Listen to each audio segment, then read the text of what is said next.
Thank you, Mr Deputy Speaker. Well, there's much in this bill and there's much that's been left out.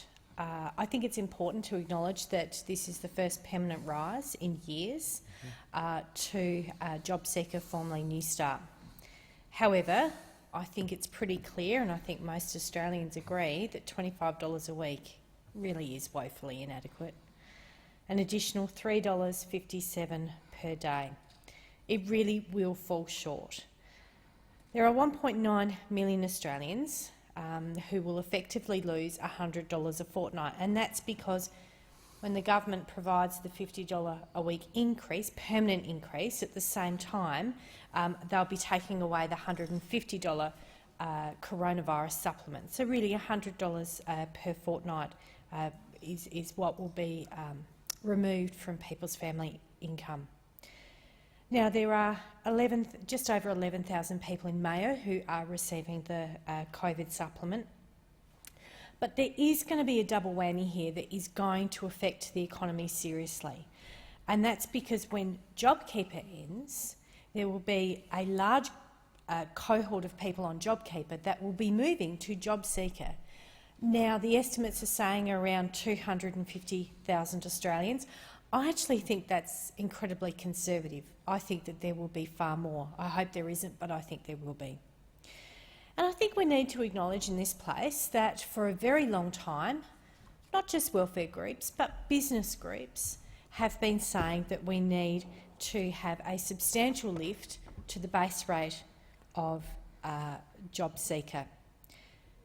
Somewhere between $75 and $95 a week has been, the broad consensus on where it needs to be, so that it is an amount that people can live on and actively look for employment, because it costs money to look for work, and I think we all recognise that.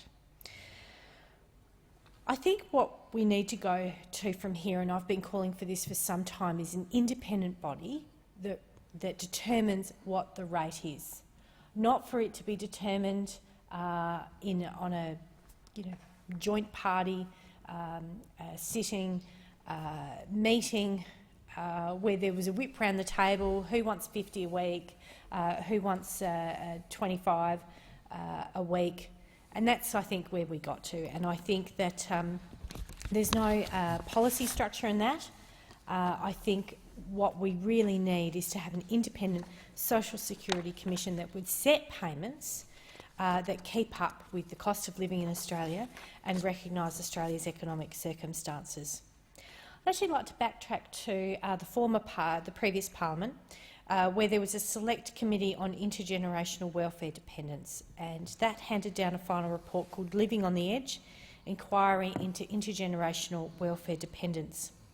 I had the great privilege of being on that committee, and it pains me that while there were 16 key recommendations, I actually don't think the government has addressed any of them as yet.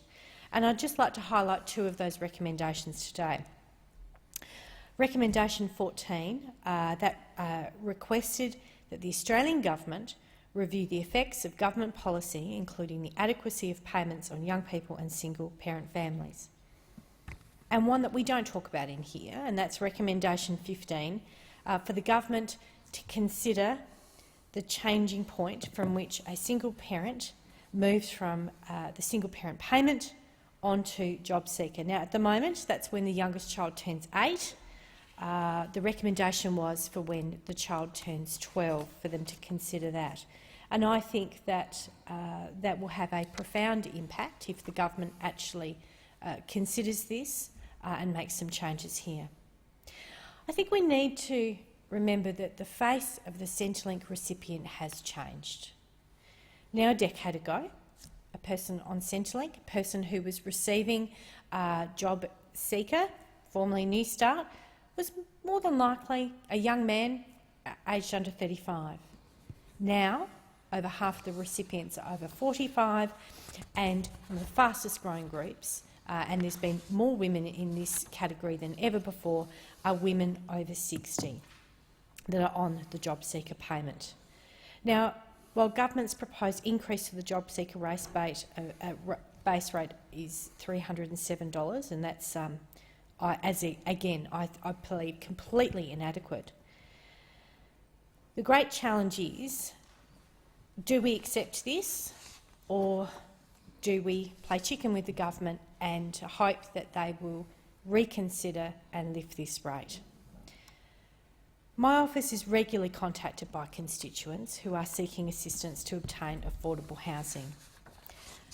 And it's more than ever older Australians who are contacting us. I know that in my electorate I have older people who are living in cars because they are unable to secure private rental, and the reduction in the payments that are proposed is only going to make it harder. And let's go beyond the individual recipient of the job seeker. This shrinking of money circling in the economy by getting rid of JobKeeper and also by shrinking the amount that a job seeker has is going to have significant impact on small businesses in each of our electorates in this place, because around 58% of a person's Centrelink payment is spent on retail goods and services within the local community.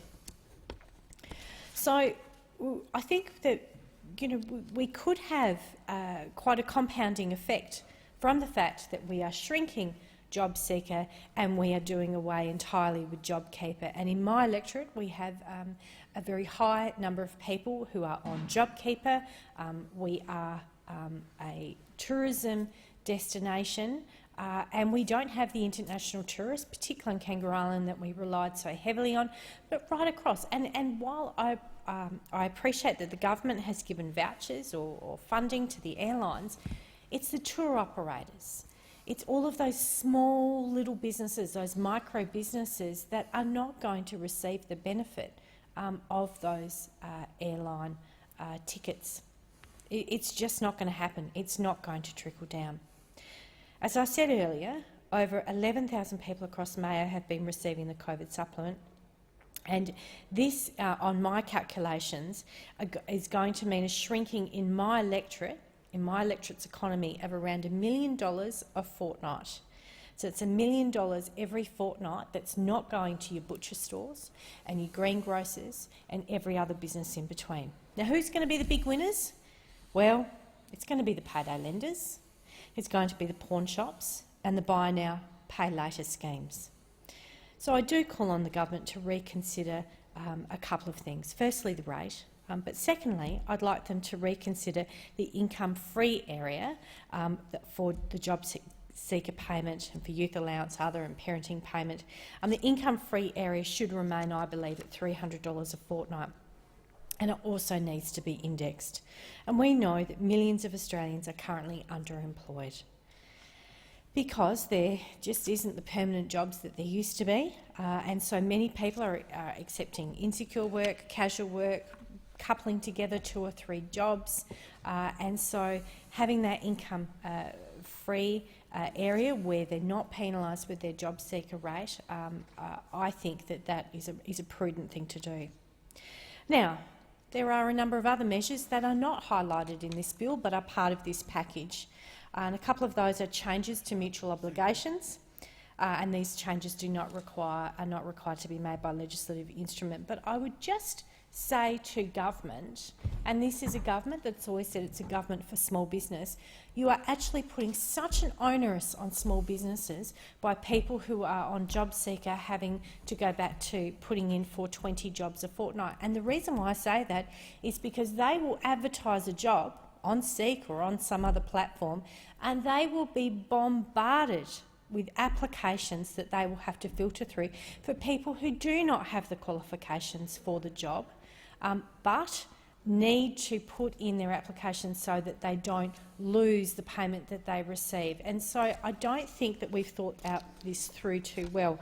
Similarly, the Job in a Job Seeker, that scheme that Minister Cash announced at the same time as these rates were announced. Now, during last week's Senate committee, hearing, the Australian Retailers Association CEO Paul Zara stated that the association was not supportive of the Job-in-a JobSeeker hotline. He believed it would drive up anxiety of retailers and doesn't really add to solving the real problem. Now, why do we want to do that to retailers? Now, this is an industry telling government, telling this place that it's not going to work and it's not something that they support, and yet we look like we're still going to have it go through simply because it's something that can be done without passing this place.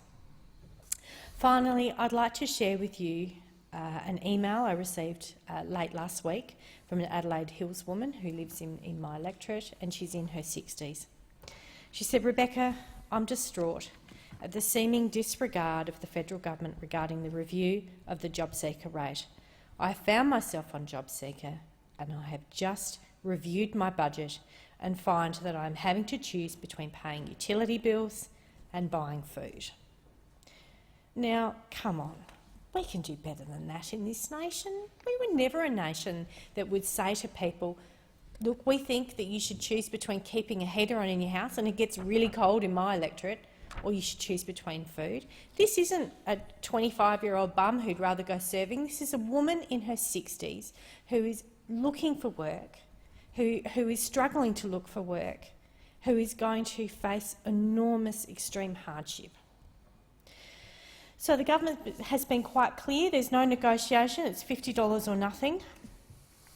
I would urge the government, though, please, you still have time. We have a current coronavirus supplement that is $75 a week. Why not just leave it at that rate? And that would benefit Australians, whether they are on JobSeeker or not. It will benefit us small businesses. I urge the government, please, give this another thought. Thank you.